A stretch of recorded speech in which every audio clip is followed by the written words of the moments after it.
Queridos, a paz do Senhor Jesus, tudo bem? Estamos aqui hoje para gravar a terceira mensagem a respeito dos Salmos, tá? Terceira mensagem da série que tem como intuito comentar a revista da CPAD, essa revista que tem abordado o tema geral, a coletânea dos Salmos da Bíblia, dos 150 Salmos de forma geral, e a revista tem como intuito, mais uma vez, ressaltando para vocês, edificar a sua vida, a minha vida devocional com o Senhor e nos ensinar como podemos potencializar essa vida devocional com o nosso Deus. Lembrando, esse é o terceiro vídeo da série, então se você ainda não assistiu o primeiro e se você ainda não assistiu o segundo, dá pausa nesse vídeo, vai lá assistir para você entender de forma geral e depois volta aqui para poder colocar em dia esse estudo edificante, amém? Bom, essa lição número 3 da revista CPAD, ela tem por título O Messias já veio. E ela nos apresenta algumas coisas interessantes e ela examina com um pouco mais de cuidado o Salmo de número 2 da nossa Bíblia Sagrada. Então, se você puder, e eu até prefiro que seja assim, abra a sua Bíblia, Salmos, capítulo de número 2, para que possamos aqui examinar juntos a palavra do Senhor. Amém? E o texto principal da mensagem, da lição, se encontra no versículo 7 e no versículo 8 desse Salmo 2, que diz assim: Recitarei o decreto. O Senhor me disse: Tu és meu filho, eu hoje te gerei. Pede-me e eu te darei as nações por herança e os confins da terra por tua possessão. O resumo da lição diz para nós aqui que quem se submete ao reinado do Senhorio de Cristo, Jesus, tem a sua vida completamente ordenada por Ele. Lembrando, quando a lição ela tem o intuito de dizer que a nossa vida ela é ordenada pelo senhorio do Senhor Jesus, é interessante a gente ressaltar a palavra ordenada. Quando a gente fala de ordem, né, quando a gente fala de ordenada, nós estamos falando não só de ordem, mas sobre colocar em ordem. Quando a gente fala de ordenada, a gente tem o costume de pensar, poxa, dar ordem, ficar colocando regras e tudo mais, mas na realidade ele não é apenas no sentido de dar ordem para alguém ou para algo, e sim colocar em ordem algo que está fora de organização, está fora de contexto, está fora de ordem de forma geral, tá bom? Então apenas para a gente entender isso.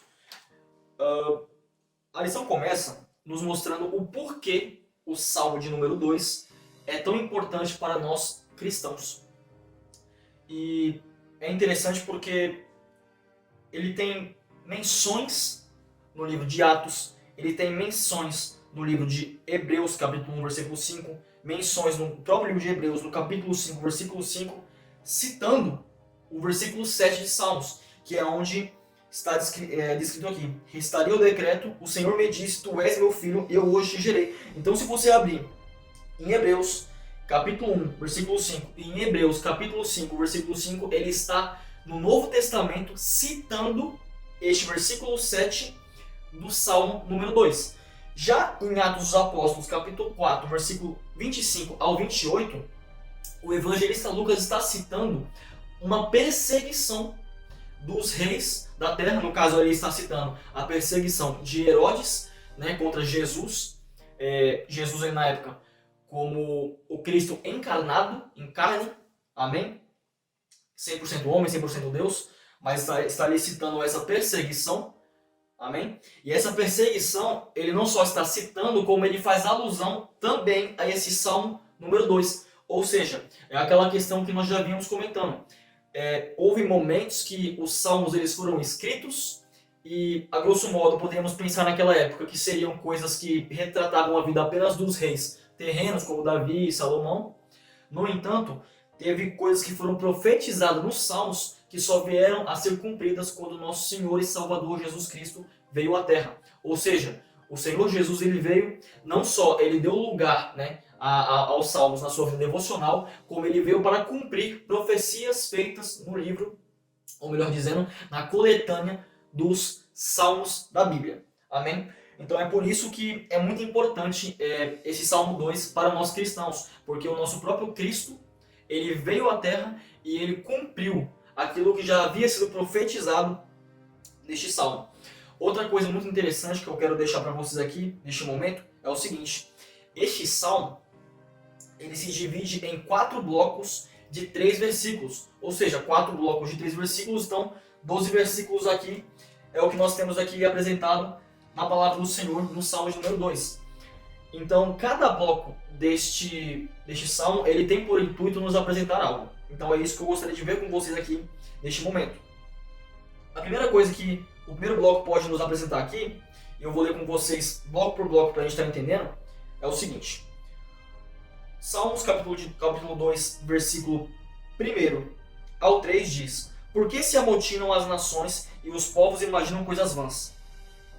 Os reis da terra se levantam e os príncipes juntos se mancomunam contra o Senhor e contra o seu ungido, dizendo: Rompamos as suas ataduras e sacudamos de nós as suas cordas. Então aqui encerramos o primeiro bloco, 3 versículos primeiros do Salmo 2. E aqui o que está acontecendo? Logo no primeiro versículo tem uma pergunta retórica, onde o salmista escreve uma pergunta, onde obviamente não precisa de resposta, mas ele coloca nessa pergunta: Por que se amotinam as nações e os povos imaginam coisas vãs?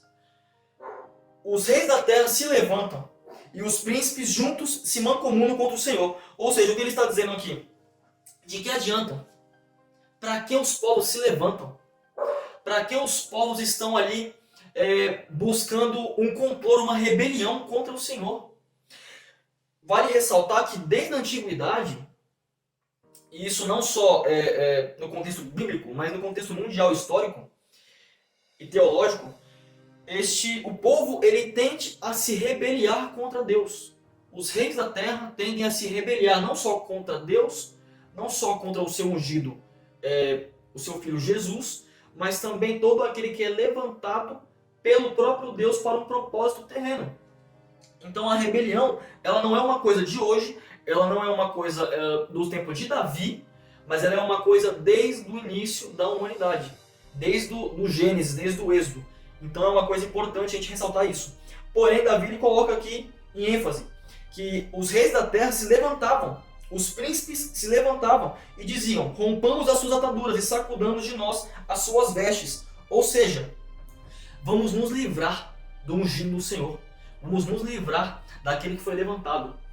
Obviamente que aqui está fazendo o quê? Uma profecia sobre Jesus, sobre os reis que tentaram derrubar o seu reinado terreno, desde quando Herodes já queria matar ele quando era bebê, desde o nascimento. Só que ainda hoje, com o nosso Cristo ressurreto e glorificado, eles querem ainda se rebeliar de forma espiritual contra o senhorio do nosso Senhor e Salvador Jesus Cristo. O que seria isso? Todas as vezes que alguém se levanta de forma espiritual para tentar denegrir as mensagens do Evangelho, a mensagem que o nosso Senhor e Salvador Jesus Cristo deixou, essa pessoa está se levantando, tanto de forma física quanto de forma espiritual, contra o senhorio de Cristo. Isso é uma rebelião contra o nosso Senhor e Salvador Jesus Cristo.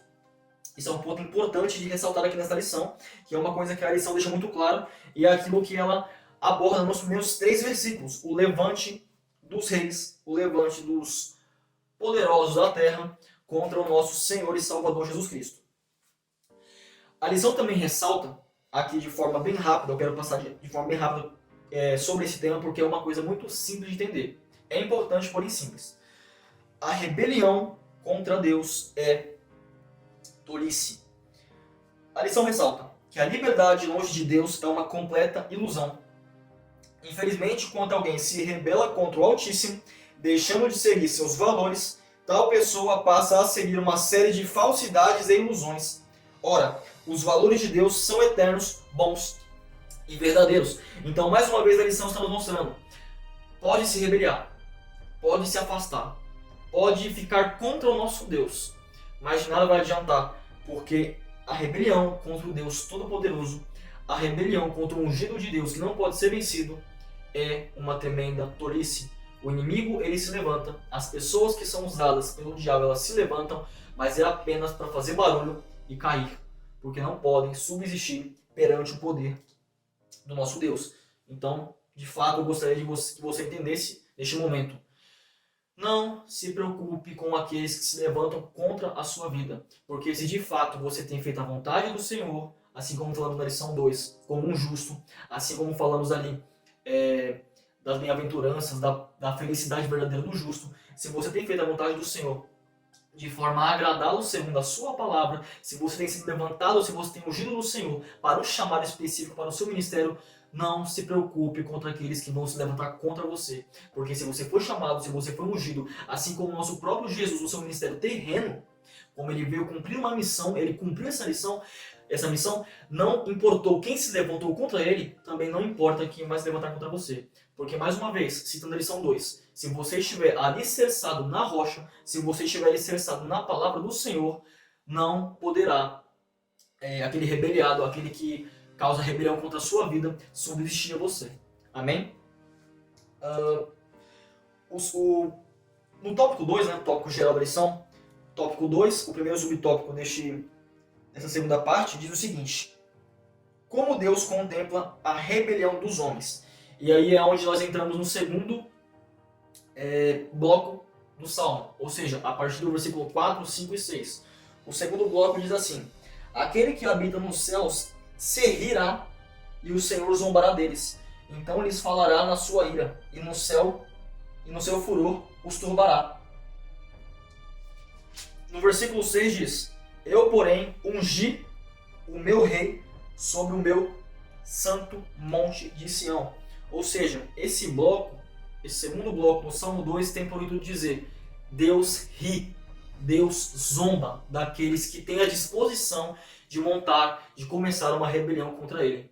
Da mesma forma, Deus zomba daqueles que têm como intuito começar uma rebelião contra a sua vida, contra a minha vida, desde que nós estejamos traçando aquilo que o Senhor tem para nossas vidas. Se nós estamos debaixo da obediência do Senhor, se nós estamos debaixo da autoridade do Senhor, Deus ri daqueles que tentam se rebeliar contra isso. E detalhe, quando nós falamos, é importante, preste atenção nisso, quando nós falamos que somos submissos ao Senhor, é interessante entendermos o que é uma submissão.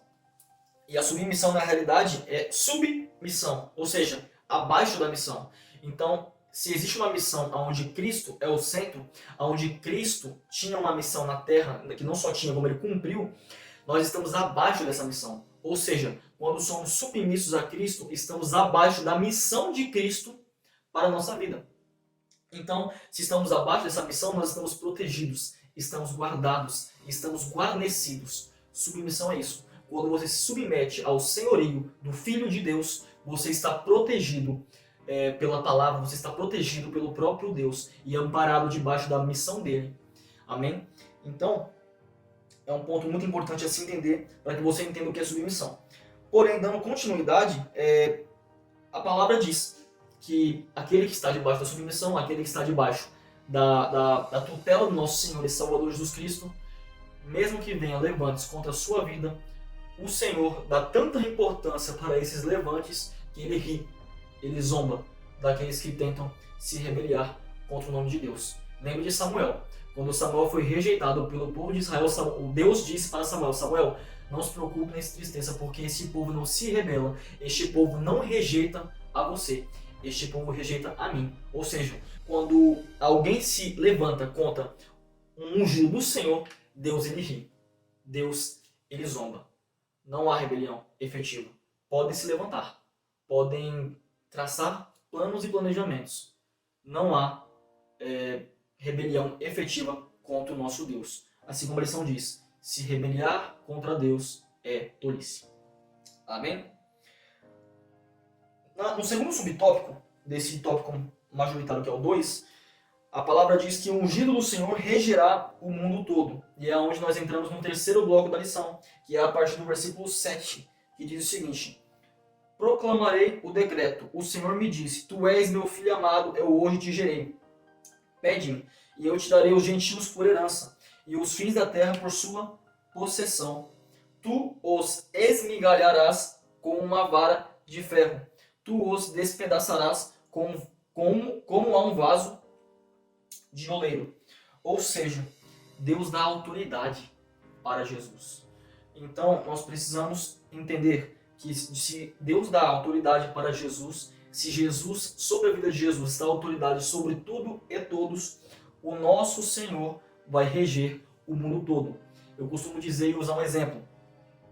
Existiram homens, existiram pessoas, por exemplo, até mesmo de Adolf Hitler, que não se dobraram ao Senhor em vida.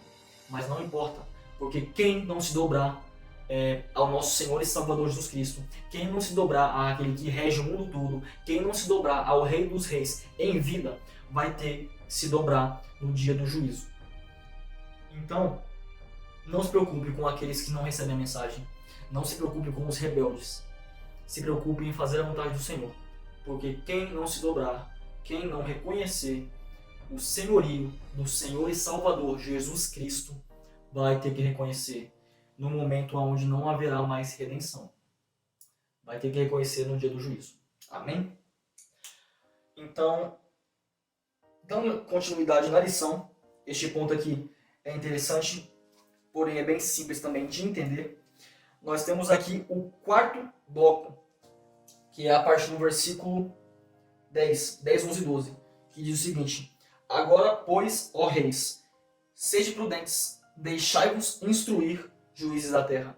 Servi ao Senhor com temor, e alegrei-vos com tremor. Beijai o filho, para que se não ire, e pereçais no caminho, quando em breve se acender a sua ira, e bem-aventurados todos aqueles que nele confiam. Então, só para a gente caminhar para o fim da mensagem, versículo por versículo. Reis, sede prudentes, deixai-vos instruir, juízes da terra. Deus, ele é justiça. Deus, ele é amor. Deus, ele é misericordioso. Então, como Deus ele nos mostra através desse salmo que ele cumpre todos esses atributos atribuídos a ele. Deus ele disse, Jesus, ele domina sobre tudo. Então, da mesma forma que ele domina, ele vai pedir conta no final dos tempos de tudo aquilo que eu fiz, tudo aquilo que você fez, tudo aquilo que a humanidade fez. Então, Jesus tem o poder, Jesus pedirá contas. Ok, está falando, juízo, eu sou justo, eu vou cobrar aquilo que você fez, aquilo que você deixou de fazer.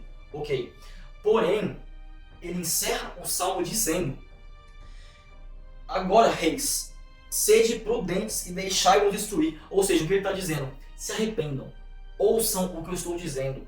No versículo 11 ele diz, servi ao Senhor, ou seja, ele está chamando os reis ao arrependimento.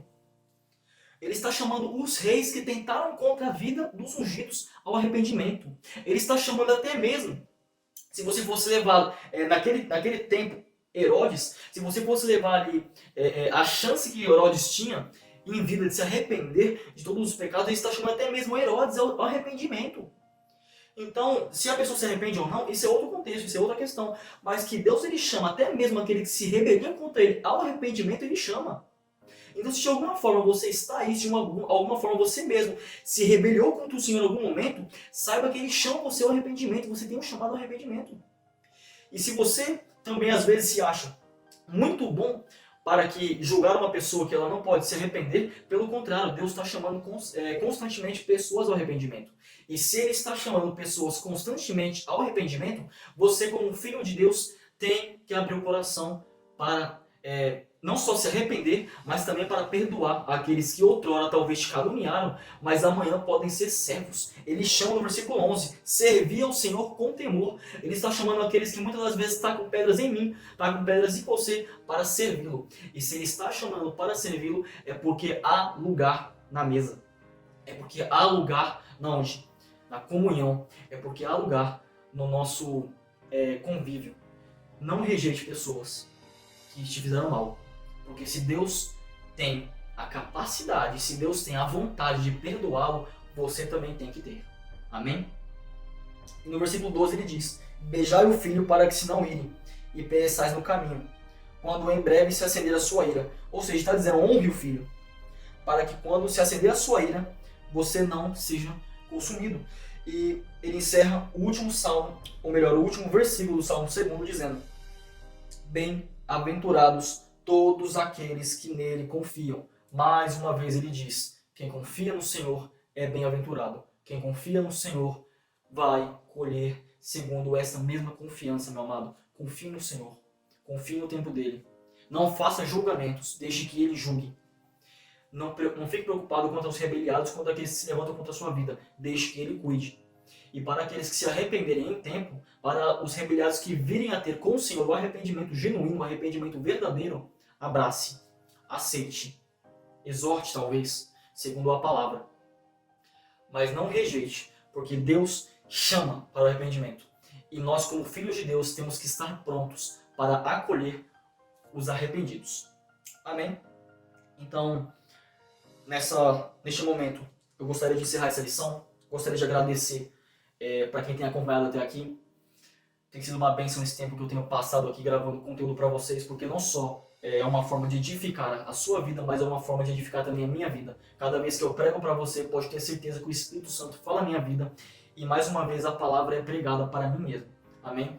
Gostaria neste momento de te pedir, se possível, deixa o seu like, deixa o joinha, clica lá no joinha no YouTube, para que o YouTube venha entender que este vídeo ele é relevante, para que o YouTube venha enviar esse vídeo para outras pessoas, tá bom? E se possível, se inscreva. A gente vai estar sempre mandando esses conteúdos abençoados no canal toda quinta-feira, para que o Senhor Jesus ele possa falar conosco através da sua santa palavra.